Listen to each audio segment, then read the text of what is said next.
وقت بخیر. من آرش علایی هستم. به این قسمت از گفتگوی ویژه ایران اینترنشنال خوش اومدید. مهمان امروز من شخصیتی خودساخته و موفق در تجارت و سیاسته. خانم کلی کرافت، صاحب امپراتوری صنایع زغال سنگ کرافت و در این حال دیپلماتی کارکشته در عرصه سیاست خارجی و داخلی آمریکاست. ثروت خانواده او نزدیک به 1.4 میلیارد دلار برآورد شده. با مدیریت همزمان چندین شرکت تجاری، فعالیت‌های انسان دوستانش در قالب بنیادها و سازمان‌های غیرانتفاعی باعث شده تا میلیون‌ها دلار کمک‌های خیریه برای مهاجران و قربانیان تروریسم جمع‌آوری بشه. در طول این برنامه با او درباره تجارت، سیاست آمریکا در قبال ایران، فعالیت‌های برومرزی سپاه پاسداران و آینده مذاکرات ایران و آمریکا گفتگو کردم.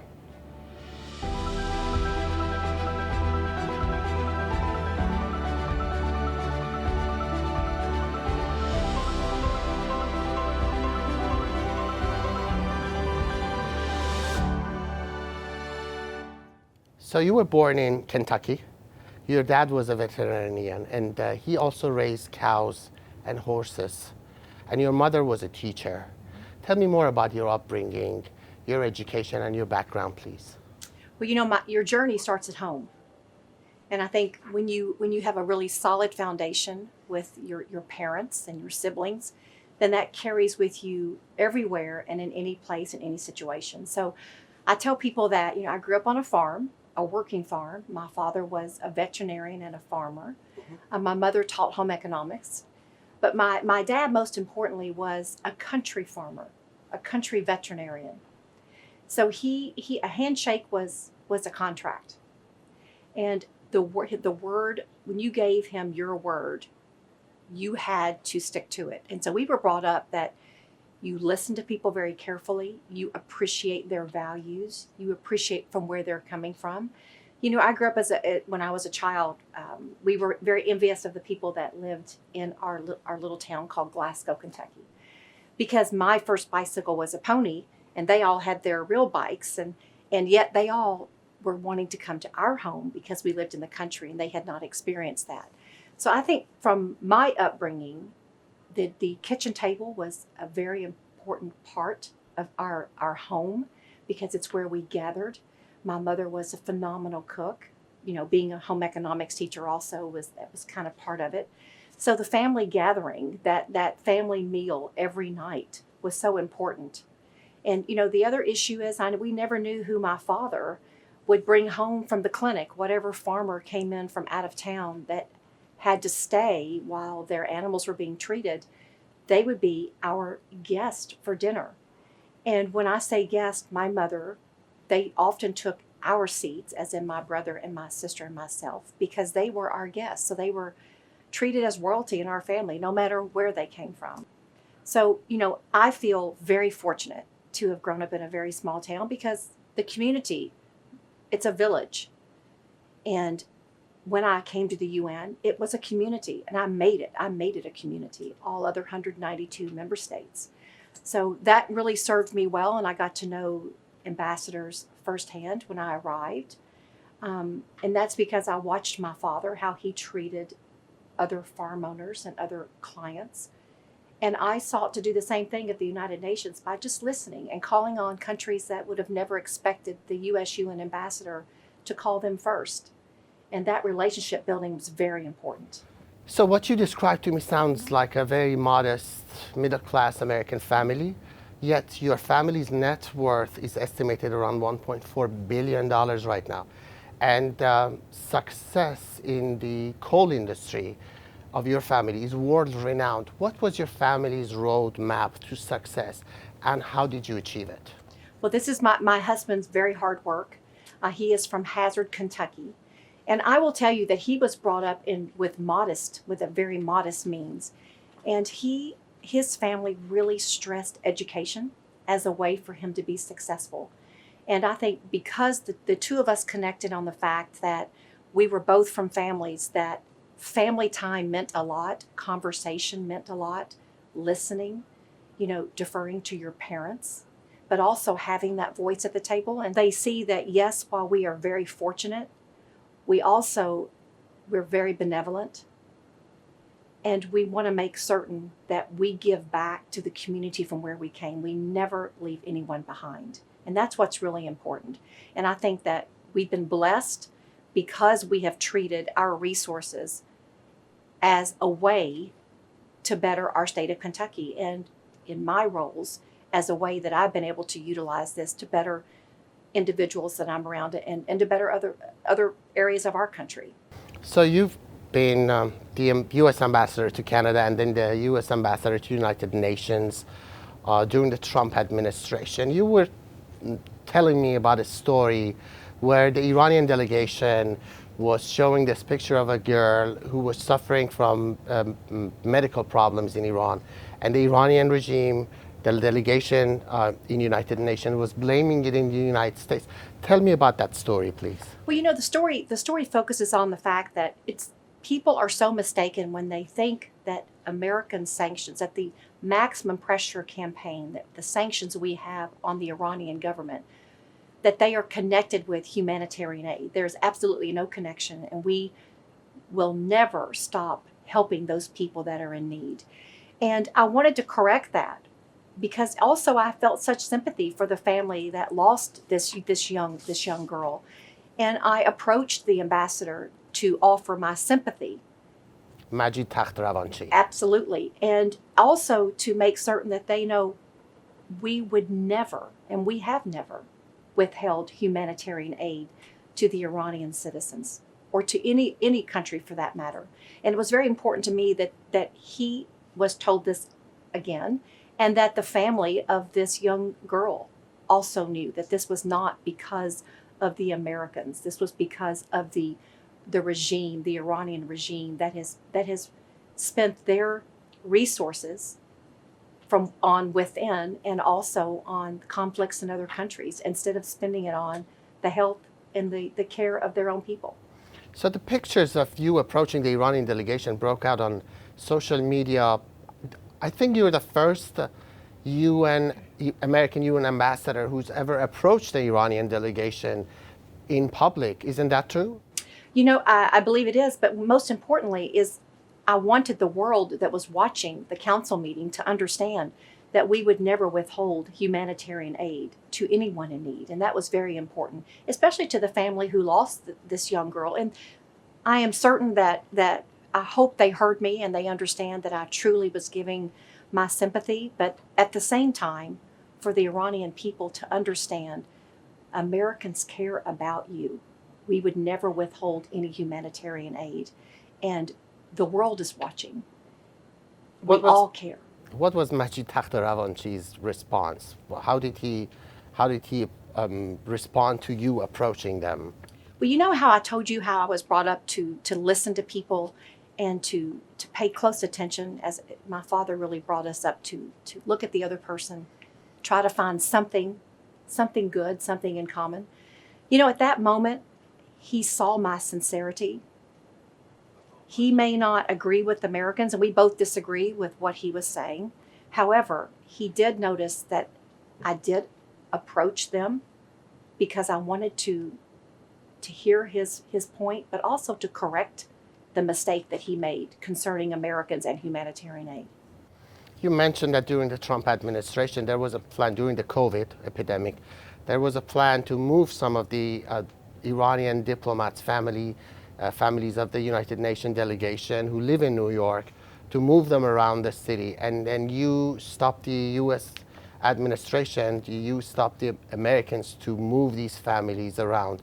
Why did you do that, and tell us about that story? Well, you know, as you and I have discussed earlier today, as the U.S. UN ambassador, I felt that any country, the other 192 member states, they were a guest in my home. And this was during COVID, and this was several families that were going to be asked to move into even a tighter area of their living quarter, of their living. And I felt that, first of all, they couldn't secure any moving vehicles, moving trucks, much less being able to find a school, especially for the families that had school-age children. So I went through the families very carefully and just researched the ones as to when would they be leaving their post, what were the dates, what were the ages of their children, what were the needs of their children. And I made the decision based upon their departure times and the needs and the ages. Some of them had parents, elderly parents living with them, and this was during COVID. It was a scary time anyway in New York City. And so I wanted to treat them as if I would hope that they would treat me in their country. How long did that take for you to go over all of that information? Well, several months, because I wanted to make certain that I was accurate in their departure dates and accurate in the ages of their children. And before I presented it, I wanted to have all the facts straight. And I just felt as if, growing up in my family, when you have someone in your home, they're your guest. And I wanted to treat them in the same manner. That's remarkable, because when I compare this to Iranian culture, we have a lot of these values in common. The value of a guest, the value of especially somebody who's coming from overseas to your home, and how much you appreciate their presence. And you're telling me pretty much we share a lot of values between a woman from Kentucky to a woman from anywhere in Iran. These values we share. Absolutely. And, borders do not, gracefulness and graciousness and hospitality doesn't end at a border. And I think, I'm reading a wonderful book right now on Iran, The Heartbeat of Iran, and I've learned so much about the country and their love of art, the poetry, and just how much they have to offer and how educated the parents, they really stress for their children to be educated. The same wants and needs as I have for my children and grandchildren. So we have so much in common. And that's something that, if I was speaking to young Iranians, never lose that. Never lose what your parents, that solid foundation that they set for you, because you will have a family of your own, and you want to stress to them that hospitality and making certain that you continue with who you are, your kindness, to be yourself. But despite all these values that we share culturally, the governments, the regimes in Tehran and Washington, D.C. are at points 180 degrees opposing each other on basically many topics, especially in the Middle East. Why is it that the United States and Iran are so much far apart from each other right now, 42 years after the Islamic Revolution? Well, I don't think it's the United States and Iran as in the people. So let's clarify. It's the government. You have the Iranian regime, you have this rogue regime that chose in 2015, when they received $140 billion, they chose instead of giving it to the Iranian people to make their lives easier, to increase their economy and their safety and security. They actually took that money, the money that belonged to the Iranian people, to just lift up their regime, the IRGC, also to give it to their militia, to give it to their proxies. So anywhere that you see conflict in the Middle East, you can see where those dollars were spent. And at the time, Vice President Biden had a security advisor who made the comment. His last name was Cole. He made the comment that the money was going to be spent on butter, not guns. Well, he was absolutely wrong. And, if you look at Yemen, you look at this famine in Yemen, who's supporting the Houthis? The Iranian government. You look at Syria with Assad and everything that's going on with the refugees, and I've been there on the border, I've seen this. Who props up Assad? The Iranians and the Russians. I mean, the Iranians depend on the Russians there to keep them from losing their power with Assad. If you look in Libya, in Lebanon, in just our most recent conflict with Hamas, you see the Iranian regime's fingerprint all over the conflicts. So why do you think the Biden administration is so keen to go back to a deal that, as according to you, didn't work in the first place? Well, I'd hate to see this movie replayed over again. So if you look back at 2015, and I would have hopes that President Biden would have success in renegotiating a JCPOA that would be in line with where the Iranian regime is today in their nuclear capability. I mean, I think we have to look at where they've come from 2015, and when you're negotiating, don't give up our leverage.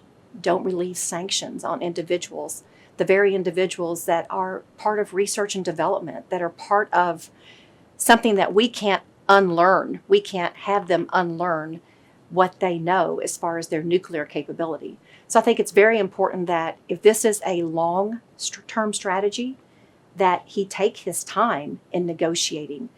And even at that, we're not negotiating with them one-on-one or even sitting at the table with the other countries. We are in another hotel. We're working through an intermediary. What is that telling the Iranian people? What is that telling the American people? If it is that important, then we need to demand a seat at the table with the P5+1. We need to be there. So there are several reports about Iran intensifying its help and support of groups like Hamas, like Jihad al-Islam, like the proxy groups in Iraq, in Syria, in Yemen, to Houthis sending arms. And then lately we see these two Iranian warships headed to the Western Hemisphere. Since the Biden administration has taken over, simply that hasn't stopped Iranians to reach outside of the borders and help proxies. What do you think the Iranians' thinking is right now, the strategy in Tehran is? I think their strategy is they are having it's a transactional relationship with Venezuela. I mean, if you look at the relationships that the Iranian government has, what sort of regimes? I mean, you've got Maduro, you have Assad. So if you look at their relationships, they're nothing but people that are equally yoked with them, as in being brutal. They are rogue regimes. They absolutely do not care about their people. I mean, if Iran, in fact, is going to Venezuela, maybe Syria, we don't know, but if they're going into Venezuela, what benefits are the Iranian people seeing from this transaction if they were to receive gold in place of whatever is on this particular warship?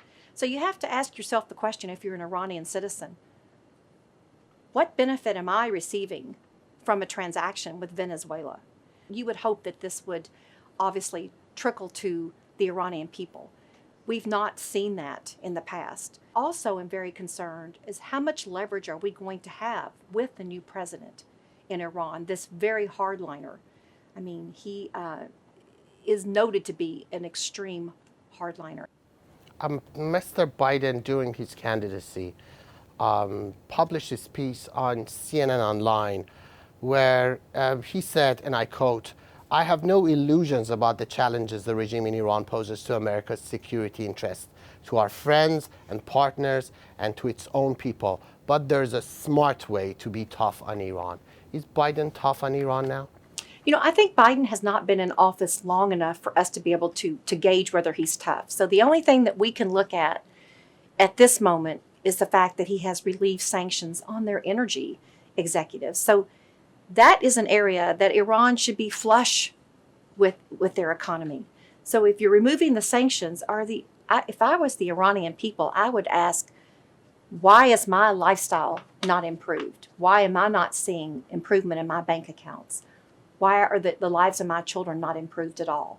So I think before we start relieving sanctions, we need to demand that this regime have a behavior change. We need to see that they're taking care of the Iranian people, and also that they are no longer spending resources where they're providing weapons and providing other sorts of aid to other countries. Those resources need to be spent in their own country on their own people. So Mr. Biden continues in the same piece. I will offer Tehran a credible path back to diplomacy with our allies. We will work to strengthen and extend the nuclear deal's provisions while also addressing other issues of concern. How much do you think Biden has been successful to first engage U.S. allies in that conversation with Iran, and also to extend the nuclear deal provisions? Well, I think we need to look at that lack of success when he was vice president in 2015, when they went into this original deal. I mean, I keep going back to this. Do we want to see the same movie over again? He understands the mistakes. He knows daily he receives. He knows the threats. He knows that it is an international peace and security, and that's what we are speaking about here. We've not seen any change in this regime.